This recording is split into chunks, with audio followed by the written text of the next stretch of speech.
Just yesterday, right? Bronx. I don't know if you watch any of the interviews when they're talking to people. Did you see some of those? Of the New Yorkers in the Bronx? Is this the highlight? Is this what it looked like? Or is this the interview? This is just the crowd. I can play this while I look for. People don't realize New York is, I'm from New York. New York is conservative. And you got a lot of people. If they try to invade, if anybody tries to invade the United States, come through like Seattle, please. Come up through the. Don't try to come the Eastern Seaboard or Florida. Too many roided out Italians and Irish dudes. Good luck with Staten Island. They got baseball bats in their trunk. They're gonna be like, sure. What? You ever been to Yonkers? Yeah. Forget about it. You coming over with your destroyer ship? Come over here right now. I'll brain you. Show that highlight real quick, and then go into one of the clips. Go ahead and show this. A lot of people of color, by the way. Oh, yeah. A lot of people of color. Yep. I'm having a hard time finding a white guy. Oh, there they are. Okay, there it is. There's one. There's another one. Right. Wow, look at this. Look for white people. That's crazy. Yeah, there's one. That is white. There's a Secret Service. At least one of them is there. Yeah. Look at DJT chilling. But imagine that job those Secret Service. But I'm going to tell you what's wild. This is the one. Whoever's is this. So there is interviews, Rob. There's interviews where people are talking to and saying, so, hey, why are you here? Matter of fact, it's the one with the go a little lower, Rob. Go a little lower. There was right there, the pink color lady. No, one right there. Watch this. Play this. Where are you from? The Bronx, actually. I'm originally from the Bronx and from New York. I'm from the Bronx. Right here in the Bronx, New York. This is home, right here. AOC says if you're not a Democrat, you don't belong here in the Bronx. Right. What do you say? I disagree with that. I don't think she should be here in the Bronx. I actually don't know any Democrats living in the Bronx. Look, AOC, look at the tremendous support for Mr. Donald J. Trump. You need to tell her then she need to stay out the Bronx because look at all the people around. Everybody's here for Trump. I am a Democrat. And I belong here. Oh, snap. And who are you voting for? They need to vote AOC Donald J. Trump. What has AOC done for the Bronx? She's done nothing for the Bronx. Nothing. Nothing's changed. Nothing's gotten any better. Nothing. Absolutely nothing. Let her come to the Bronx and let her come among us people that struggle. She doesn't even know what struggle is. Oh, snap. Puerto Rican girl going crazy, See bro. what So happens? the question becomes, why'd you vote her, though? Why'd you vote? Adam's got a good point. Go ahead, Adam. Yeah, well, let's just see if they vote her out. But can I tie this all in? Because I'm going to pay you respect right now. How you just paid him respect? This all comes that you talked about Disney. We talked about having the ability as a comic or even as a writer to try new things out, to offend people.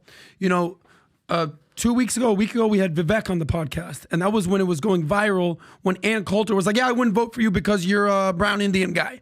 What? Ann Coulter said that? To his face. To his face. Ann. To his Because face. he's Hindu and she doesn't and you know want what a he did? non-Christian. You know what he did, bro? He goes, yeah, it's fine. I'm cool.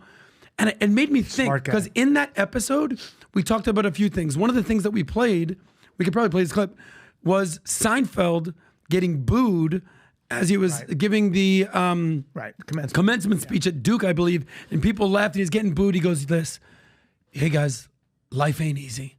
What do the Buddhists say? 70% of life is struggle? Yeah. You gotta have a sense of humor. Take a joke.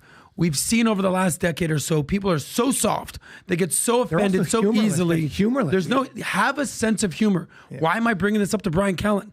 I went and I said, what are the top 100 funniest movies of all time?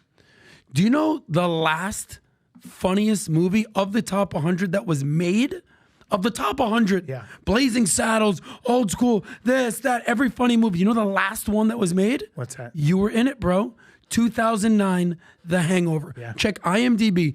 Every movie. 1972, A Black Sheriff, The Blazing Saddles. Oh my God, The History of the World. You know, the most hilarious movies of all time. Trading Places, by the way, Coming to America. 2009. What am I that? saying? Since 2010, no funny movies were made. People we are can't afraid. offend. We can't have cancel culture. We're going to get canceled. Do you know what? And they're so worried, and you have to take chances. You have to take risks.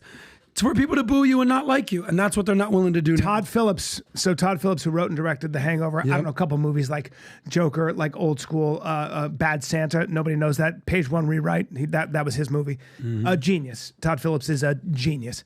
And when he after The Hangover was a huge hit, you'll love this because this goes right back to choose your enemies wisely.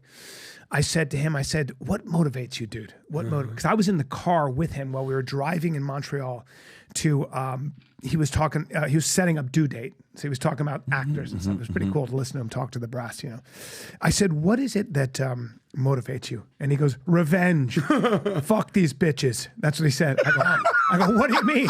I'm sorry, Todd, if I'm speaking concerned. He goes, because he was trying to get Old School 2 done. Yeah. And everybody was like, I'm busy. No. And he was like, oh, wait, you guys don't want to do the sequel to the best movie ever? Old School? How about this, guys? Yeah. I'll tell you what. I'm going to write a movie called The Hangover with nobody you know. I'm going to cast...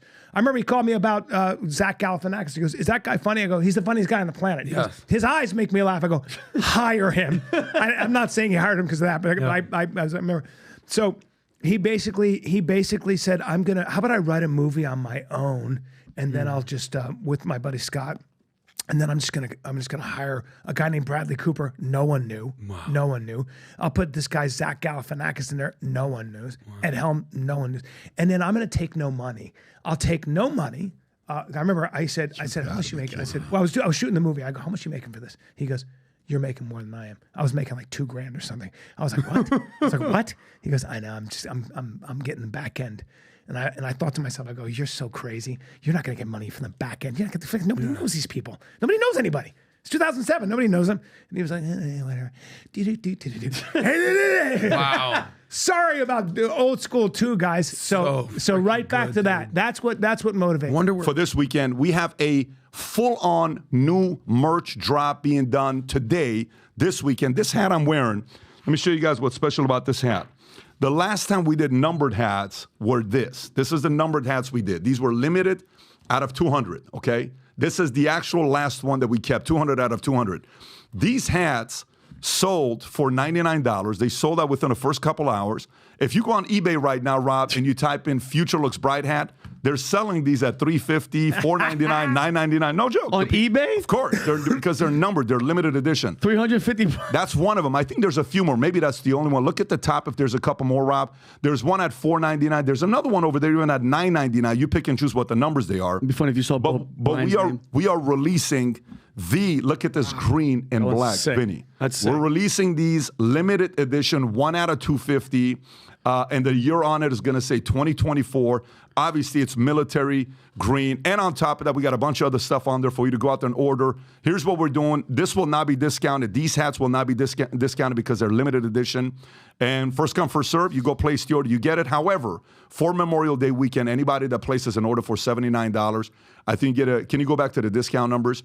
You get a 20% discount, 79 plus, 25 on 199. You get 35% on 399 and up. First 25 people that place an order for $400 or more, I FaceTime call you. You literally are going to get a FaceTime call from me for those that placed the order. If you're watching this, listening to this on Spotify or Apple, go to vtmerch.com, vtmerch.com. If not, there's a QR code. Go to the store, place the order. I see more people wearing Valuetainment gear and Future Looks Bright gear than ever before, and I absolutely love it. I'll stop by and take pictures with people that are wearing this gear. If you love the brand, if you love America, if you love capitalism, if you love freedom of speech, if you love free enterprise, this brand represents that. Support the brand. Go place the order. Looking forward to seeing you guys, sport the gear and represent this in the marketplace. So if you like this clip and you want to watch another one, click right here. And if you want to watch the entire podcast, click right here.